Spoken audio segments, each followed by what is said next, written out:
missing officially. They advise at 4:16 in the morning, they wake the sheriff up and say, "Sheriff, we got a problem. We got a kid missing." Okay?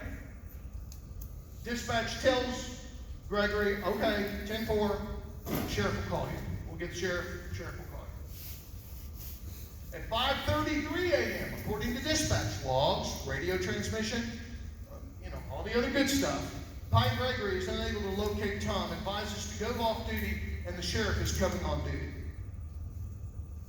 Sheriff's taking over. "I got this. 700, that's his radio number. Sheriff's got it. I'm in this thing now."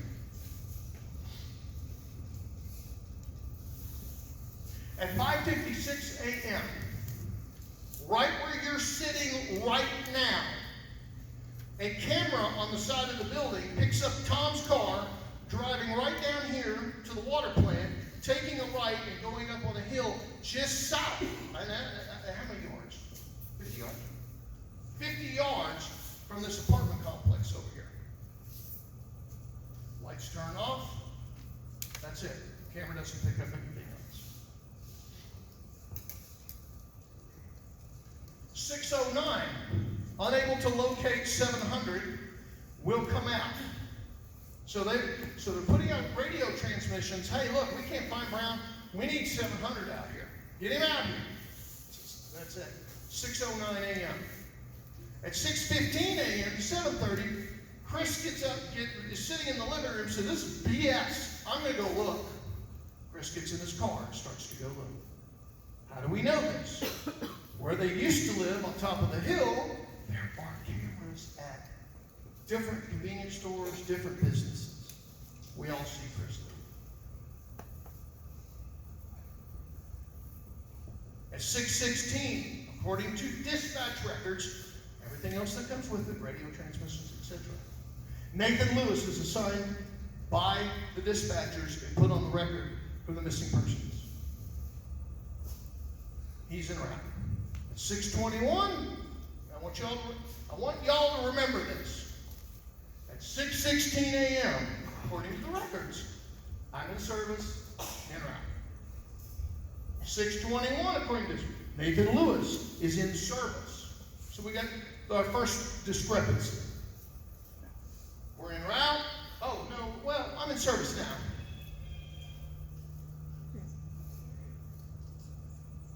At 6:23, Jerry Lynn Ortega, who, may I say, is another fine police officer. She's a great cop. Jerry Lynn says, "I'm assigned and en route." 6:23 in the morning. She gets on the street and starts looking around. At 6:30, Penny goes to search in her car, in her little Altima. How do we know that? That's a fact. We got it on camera. We got witnesses. She's out searching. Next slide. From 7:30 to 8 a.m., Sheriff Lewis meets with Penny and Chris at his office. So Penny and Chris load in the car. Penny comes home, grabs Chris, and says, "Come on, Sheriff wants to see us." They run over to the sheriff's office. They sit down and they meet with the sheriff. Tell him the story. What's going on? At 7:55, Jerry Lynn is in service, busy at the field house. That's right here. She's busy. Now, sometimes when you get into a big event or perceived a big event, instead of using your portable radio or your radio in your unit, you pick up your cell phone and you call. And you say, "Hey, look, I'm out here at the field house. Something's going on. I don't know what it is, but you maybe need to head this way." Keeps it off the radio. At 8:56 a.m., or before that actually, probably about 15 minutes earlier, Trey Webb in his helicopter with his daughter, who by the way is a pilot, which I think is pretty cool, they get up in the air and they say, "Look, we're going to go look for his car. We can cover more ground looking for Thomas by getting in a helicopter." They get in a helicopter. How do we know that? That's a fact. FAA records that we pulled, interview of Mr. Webb, Mrs. Webb, and the daughter. Within 15 minutes, they find the car. 15 minutes, that's all it took. They got the car. At 9:04, Mr. Webb calls the sheriff's office and says, I got the car. I'm hovering over it. Police respond. They get on scene. It's his car. There are a few things. And we'll talk more about it, but I'll just give you the 711.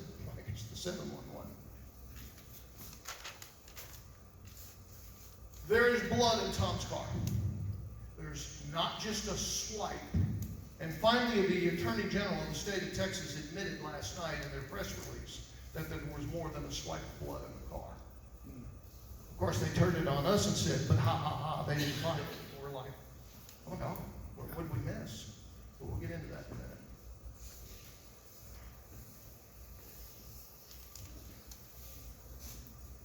The car sits there, and next to the car, we got the passenger side window that is open a little bit. The smell of marijuana inside the car.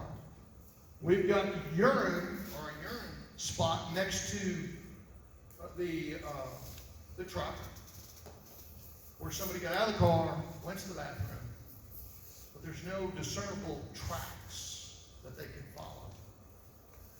The sheriff calls in dogs. We need dogs. Get us dogs. So they bring in bloodhounds, etc. The bloodhounds during the day take off. They go down towards the sewer plant, take a right, and go out towards Mr. Abraham's property, and they get right to, they get right to the Canadian River. When they get to the Canadian River, they stop and turn around and go right back to where they started. For anybody, and this is one of the reasons our illustration is here. One of the reasons that happened, okay, is because there's no scent. They were scenting something, but Tom didn't go into the river and Tom didn't go across. One of the things we'll show you here, from the place where Tom's car was found to his body, as a crow flies, 9.8 miles in 25-degree weather, with water that's sloshy, with animals all night long. There's no way, at 24 degrees, there's no way anybody can survive that. Nobody can't walk that far in tennis shoes, a little pullover, OSU pullover, and some jeans. No way, no how. At 4:50, there's a call from dispatch. Fact, we've got it on dispatch records. And by the way, I want to let you all know, we don't just make this crap up. We file a thing called a 552. It's a Public Information Request Act. That's one of the powers we have as civil investigators. We can't issue search warrants. We can't issue warrants. We can't do any of that. What we can do is file 552. So you're going to see some examples of that here in just a minute. They're pretty much going to blow your hair back. At 4:50, here comes the wrecker. Gets his car. Where do you think it's going to go? Think it's going to the sheriff's department to be checked? No. They deliver it back to the Meeks house. Nobody checks the car. Nobody checks for fingerprints. And nobody does any forensics examination of that car. It just goes back to the Meeks. This family right here goes, wow, what are y'all doing? Have you checked the car? No, we looked through it, but we just can't find anything. You know, there's a pee over here, and there's some stuff over here, and there's a swipe of blood here. And what? You didn't check my son's car? No. We don't need to. Why? He's a runaway. And I'm sorry I have to say it like this. He is a runaway that wears diapers, that pees in diapers, that is queer, and that is probably in North or South Carolina or California. That's what we think. Why do we say it? Is that a theory? Is it? No, that's what the sheriff told him. Surprise. Consequently, when I first came into the case, 6 days later, 6 days after he disappeared, and I arrived in Canadian for the first time, that's the first words out of his mouth. I don't know why you're here. He's just a queer guy that wears diapers. He's gone. North South Carolina. Or, maybe he killed himself. What? What evidence do you have? I have no evidence. Well, why would you say that? Well, that's what his mother said. His mother said that? Well, kind of. What do you mean, kind of? Either she said it or she didn't. Well, we were talking about all manners of death, and if Tom were to die, how would he die? She was like, I don't know. I'm exaggerating a little bit, or maybe I'm not, Penny. I don't know, but I do not believe that Tom would kill himself. Looking at his, and Jane will talk a little bit about this, looking at his bio, and looking at his history, and looking at what he had planned, he filled the car up with gas the night before. Why did he fill up the car with gas? Because he's going somewhere. Tomorrow morning he's going to Amarillo. He's going to be with his friends. They had made plans all through the weekend. Tickets paid for. The whole bit. That's not a kid that's going to kill himself.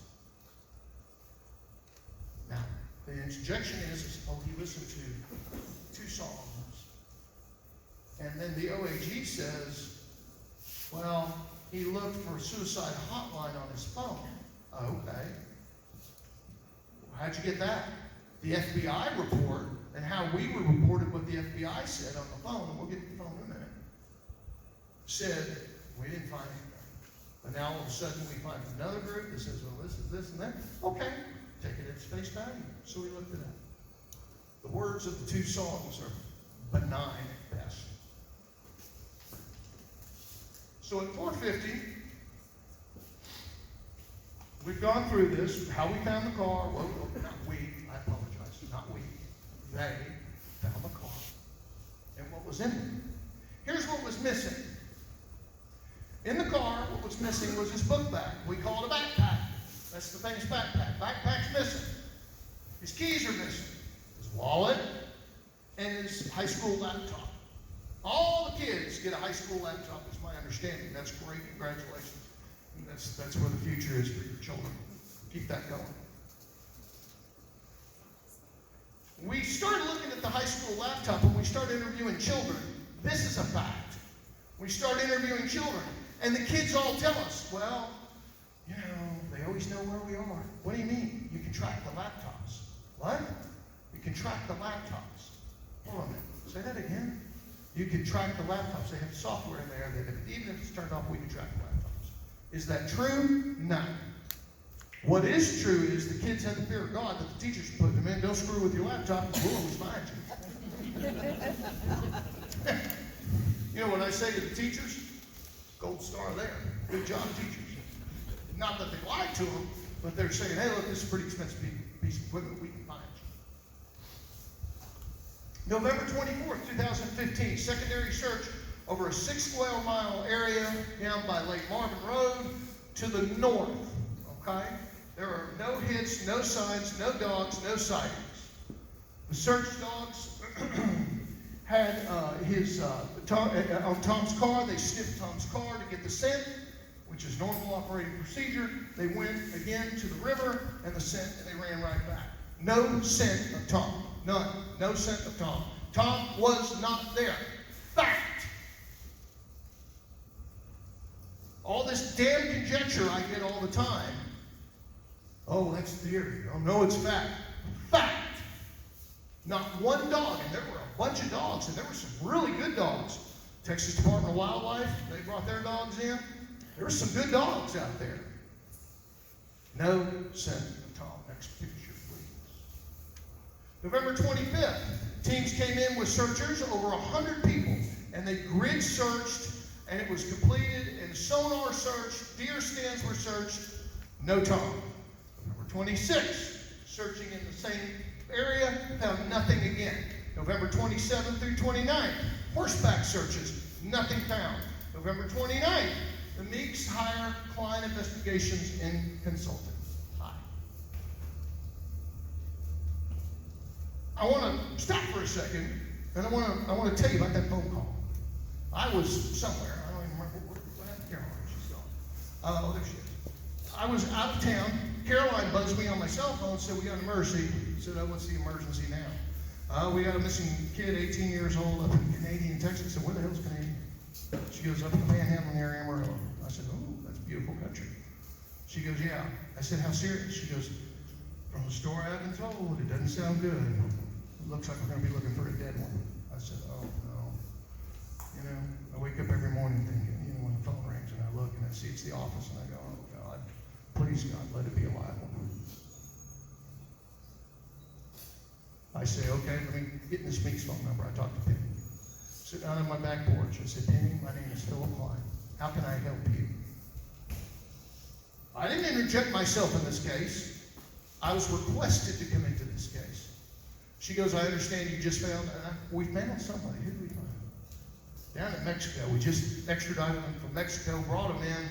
She had seen it. She goes, I saw you on, I think it was, what was it, ABC or something you saw me on? I don't know, some story they did on me. And so I'm like, Penny, I'm not a TV guy.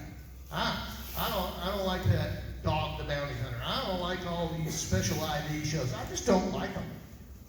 I said, but what I am is I'm a cold, hard, and hard-working investigator. I've got some of the greatest people in the world. If you want to hire us, let's see what we can do. We'll put it together. Why did I do that? Because I could hear it in her voice. Sometimes after you've been in this business for a long time, you can hear it in people's voice. Some people say I have a pretty good BS meeting. I know. I understand. November 30th of 2016, a new team of searchers came in, nothing again. November 30th through December 4th, Philip Klein, his first trip. This is when I came up just to feel this place out. I didn't announce myself. I went and got a hotel room, and I started putting around with all the information that I had. I started interviewing kids, one after another, probably 9 the first time. At the end, I said, well, where do you think he might go? Where? And every single one said, you need to worry about Lake Marvin. I don't know, where's Lake Marvin? Go out Lake Marvin Road. Oh, okay. It wasn't until the 4th or the 5th one that I kind of went, uh-oh, something's up here. December 2nd, the Chris Sample Show, a pack of bloodhound dogs were tracking, and the quote from I guess this is the sheriff, yes, this is the sheriff. We want to make sure that we get the eastern side of the county searched. Whatever that means, I don't know. You go with what you know. I understand the sheriff was young, inexperienced, couldn't write a traffic ticket, but probably couldn't handle a homicide case. I get it. Oh, there it is. Okay. So on December 31st, here comes the team. Jane Holmes, right there. Caroline Gear, right there. Here they come. We all arrive, and we start the interviews. And we're confused, because all these kids are saying the same thing. What are they, in a choir? Have they all rehearsed it? What the heck? But they're all telling us the same thing. That's a fact. That's not conjecture. On January 27th of 2017, the backpack was found. Jane is going to talk to you about the backpack tonight. She's going to talk to you about the guy that found the backpack. Probably one of the most honest young men I've met up here. And we're going to let you tell what he said. April 20th and 24th, Philip, Jane, Caroline, Tracy, Sheriff, and the Ranger asked Chance, we have a meeting on April 21st of the Sheriff's Department. Ranger Smith is there. Sheriff is there. We're there. Clapp is there. Sheriff Clapp now. Congratulations to him. He's there. Everybody's there in this meeting. We have a big round table meeting. Everybody rocking back and forth in the chairs. Y'all just had nothing but theory. We're like, what? We're not even to a theory yet. We're working on facts. What's going on? Here are our facts. Here's what we've got so far. Of course, we're very quiet because we know that there's already been a disappearance of evidence, but we'll just keep that under our hat, not say anything. We asked the sheriff, Sheriff, there's one of the most talented dogs in the United States of America. Can we get that backpack and can you put it into the hallway? And can we run the dog on the backpack? The answer is no. You're not getting near that backpack. Keep that in the back of your minds. Through June 1st through 4th, 50 ground searches were conducted based off of the time distance studies that we had done. Every simple time distance study that we did that gets the car from point A, Bronx, to point B, underneath that apartment complex, all leads to Lake Marvin Road. Every time. You can't, we have computers. The guys, Charles, around here somewhere. They do it. You know, this mileage puts it perfect right on Lake Marvin Road, that mile marker 11. Right. Let's go start searching. So, where are we? First. Okay, so August 17th through 20th, 2017, I'm very concerned. We got a problem. We get out on Lake Marvin Road and just do a walk. That's it, just a walk, right? That's all we do is a walk. Let's walk the ditch, kick a couple of snakes. What do we come up with? Tom Brown's books, Tom Brown's shoes. We call sheriff out there, they bag, and they tag him. At that point, I say, Lake Marvin Road, folks, this is where this is it, this is ground zero. We got the backpack on the left, now I'm talking about going from the highway out to Lake Marvin. On the right-hand side, everything is right. Why is that significant? If Trace was here, she'd talk to you today about the rules of right. Any good investigator, any good homicide investigator, any missing persons investigator, if you are a dominant right-hand person and you're using your brain dominant right, everything you do is to the right. Cops chase you in their police cars anticipating that you're going to go to the right. It's just natural. It's part of what we are as humans. So we use the rules of right. So we know, now we know we got Tom's shoes, we got Tom's books, we got Tom's other miscellaneous stuff along the way. We know Tom went down that road. Tom's car went down that road. Or somebody driving Tom's car goes down that road. In the meantime, we're looking at film from downtown. We see the film from downtown. We see Tom's car, and we see another red car that doesn't have the writings on the windows. That's still conjecture for, I think, and I don't speak for the OAG, but all of us investigators sit around and drink coffee some mornings. Was that Tom's car? It wasn't that Tom's car. Can we get it blown up? Can we not get it blown up? Oh, and by the way, there's the sheriff's car at 4:02 in the morning. Huh? Yeah, we got the picture of the sheriff's car at 4:02 in the morning. MJ will talk a little bit about that. October 12th through 15th, actually, at the end of this month, after we found out that there was never a search on Lake Marvin Road, that we were the only people in any type of capacity investigatorial-wise that had looked down Lake Marvin Road and found items, we made the decision, or Caroline actually, I'm going to give her credit. Caroline said, you know what, enough of this crap. I'm going to get with the fire department, I'm going to get with the locals down there, the people that have moved to the sector, we're going to put a search together. She put, and Caroline, I want to be exact, it was 300?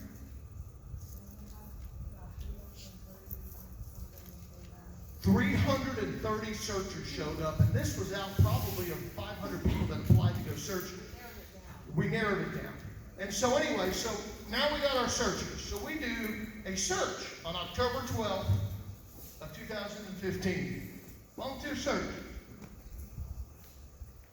On October, actually it was October 14th. What happened? Well, we knew we were looking for a few things. We were looking for Tom Brown, obviously. But we knew we were looking for a gun case. Everybody's like, well, why did you think it was a gun case? There was a 25 caliber shell casing that was found in Tom's car. Oh, it's nothing, it just got stuck on somebody's feet, we were told. Just stuck on somebody's foot. That's how the shell casing got in there. We're like, what? Where did you come up with that? Well, you know, when we searched the car, we're still under the auspice of the car was being searched. The car, oh yeah, the car searched, yeah. Penny, did they search the car? No, they brought it to us. What? The car still hadn't been searched, but they were smart enough to back that damn car into the garage and not move it. They listened to us. Don't touch the car. What else were we looking for? Well, we found a gun case. Happened to be a 25 caliber gun case. Imagine that. And we found some of Tom's books. We found more of Tom's books. School books, you know, math, that sort of thing. Next slide. And by the way, let me interject. Those are all facts. They're not conjecture. Those are facts. November 21st, 1 year anniversary. We all fly up here to be with the family. They had a turkey trot for Tom. We wanted to be here because we know how hard it would be. We broke bread with the family at a very nice little restaurant, had a wonderful dinner. The tears were flowing, prayers were said. It was 1 year. I was not going to let this family down and not be with them on Thanksgiving and either way.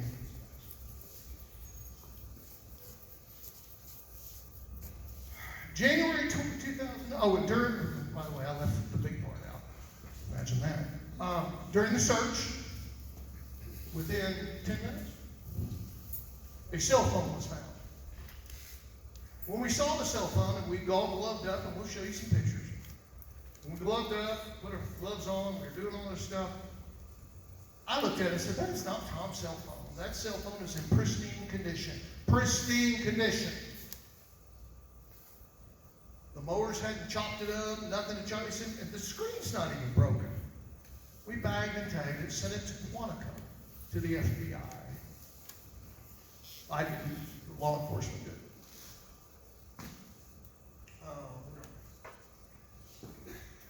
We have 1 year, okay. We find out, in January 2018, we find out, lo and behold, and that's fact. That's not conjecture. That was Tom's phone. I remember getting the phone call, dropping the phone after I was over. I said, I cannot believe that's Tom's phone. But it was Tom's phone.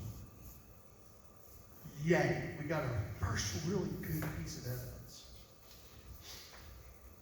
But how did a pristine cell phone get out there? It was always a question. During this time, the Meeks are brought into Nathan Lewis's office. We're going to play, do we have that audio? We're going to play an audio of what he said about me to the Meeks. But isn't it a coincidence that Philip Klein puts this massive search together and they find a pristine phone? I'm not saying he did it, but we'll play that for you.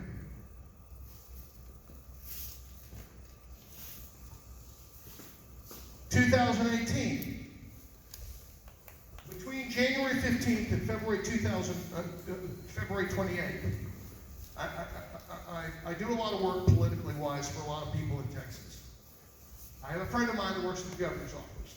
I said, we can't do this anymore. We're not getting help from the Texas Rangers. We're not getting, sure as hell not getting help from the Hemp Bill, right? Because everything we find, it's like, it's nothing, it's nothing, it's nothing. I called the OAG, Paxton, General Paxton's office. I said, General, I said, tell the General we need help. It was a big case. Got 18-year-old missing.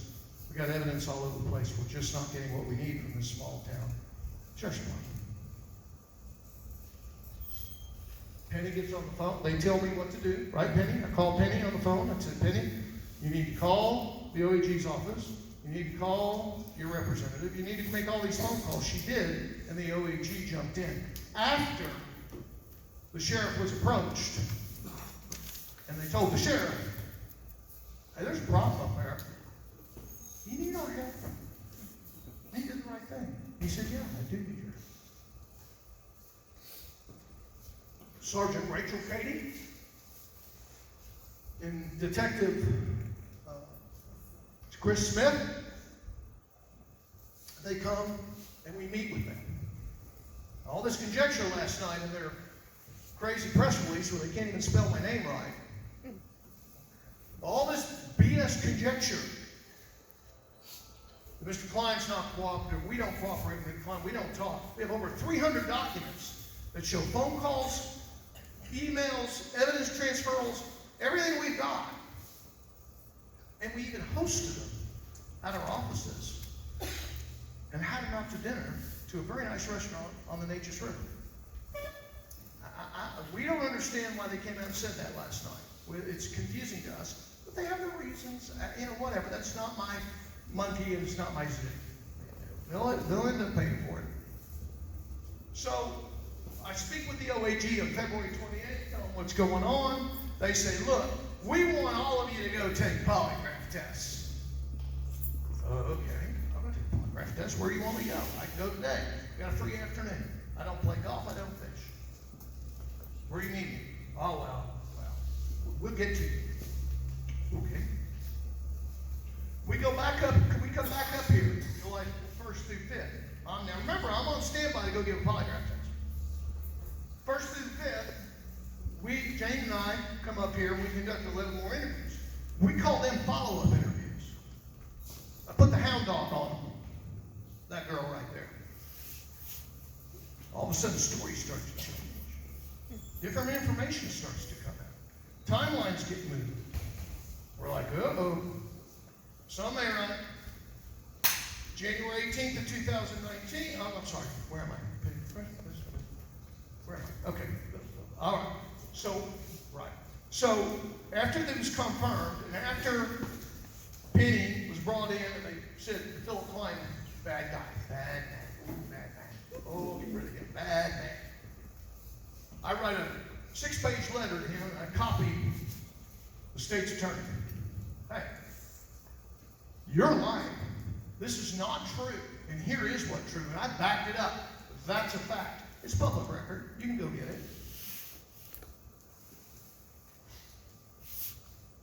Penny and Chris on March 30th of 2018 go take the polygraph test. A lot of conjecture about this. These guys failed their polygraph test. That's not true. Whoever's saying that, if you read it on that stupid Facebook, it's not true. Here's what's true. Chris did not fail. Chris was an unknown, meaning it could be trauma, it could be fear, it could be anything. But he's not lying, but we can't confirm it's him. Door 2, Penny. Oh, Penny failed her polygraph test. No, she did not. She passed it. According to what they've told us, she passed her first 2. But the one thing she failed, and by the way, Chris failed, was about the phone. It's not really a fail. It's like, okay, we're getting some bad readings here. What's this all about? Okay. We come back up, we conduct the interviews. In the meantime, Dad Philip is sent to Austin, Texas by my governing agency. Hey, you need to go take a polygraph test. Great with me. Where do I go? What room? I go take a polygraph test. I passed 99.99999. I guess I hiccuped in the middle of it or something. A breathe wrong. So now we know Philip's not lying. Now we know these two aren't lying. But Penny has a problem with the phone. Chris has a problem with the phone. What does that mean? Stay with me. After we conduct these interviews, we're kind of on standby. Then on January 9th of 2019, we get a phone call, 2 o'clock in the afternoon. We got a body. You got a what? Got a body. Let me guess, Lake Marvin Road. Yep. Now, the interesting part of this, we were told on the searches that we did, including the one with the 300 people, not to search for mile marker 11.5 to the dirt road. Don't go down there. We got a drug operation going on down there. They're cooking down there. Well, we don't go down there. You don't want to burn our undercover guys. You don't want to. We, being patriots, you're right. We don't want to burn him. We don't want that in kids' bodies or people's bodies. That kills people. We don't want that. So, what happens next? Where was the body found? mile marker 12-0. Are you kidding me? Tell me it was not to the right, and tell me it was not near that field. Yep, that's where I was. They wouldn't let us search in there. They told our dog